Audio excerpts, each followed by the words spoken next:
एक लालची सौदागर अपने ऊंट पर जरूरत से ज्यादा बोझ लाद कर व्यापार के लिए निकल पड़ा। चलते चलते ज्यादा बोझ की वजह से ऊंट की चाल धीमी पड़ गई और वह थक कर जमीन पर बैठ गया। यह देखकर सौदागर का गुस्सा भड़क उठा। उसने एक डंडा उठाया और ऊंट को मारना शुरू कर दिया।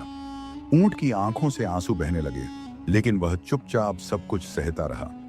कुछ देर बाद ऊंट धीरे धीरे उठ खड़ा हुआ और लड़खड़ाते कदमों के साथ फिर चल पड़ा। लेकिन उसने मन ही मन यह तय कर लिया कि वह रात का इंतजार करेगा और सौदागर से बदला लेगा। कुछ दूर चलने के बाद वे एक सुनसान जगह पर पहुंचे। शाम ढल चुकी थी, इसलिए सौदागर ने वहीं रात बिताने का फैसला किया।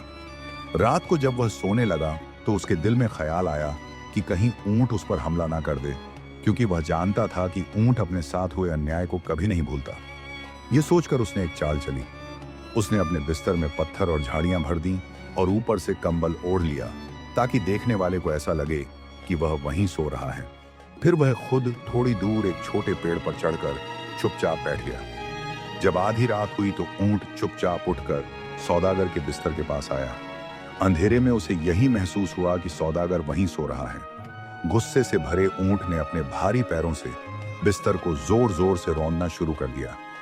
वह बार बार उसे कुचलता रहा, यहां तक कि अंदर रखे पत्थर भी चकनाचूर हो गए।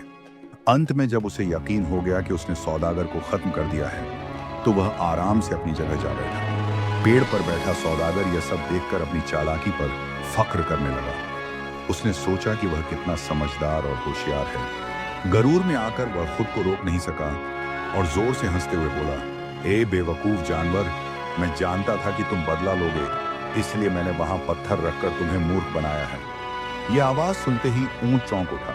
उसे तुरंत समझ आ गया कि सौदागर जिंदा है। उसकी आंखों में फिर से गुस्सा भड़क उठा। वह तेजी से पेड़ की ओर दौड़ा। उसने अपनी लंबी गर्दन से सौदागर के पैरों को पकड़ लिया और जोर से उसे जमीन पर पटक दिया। सौदागर को संभलने का मौका ही नहीं मिला। फिर उसने अपने भारी पैरों से उसे इतना कुचला कि कुछ ही पलों में सौदागर जान से हाथ धो बैठा।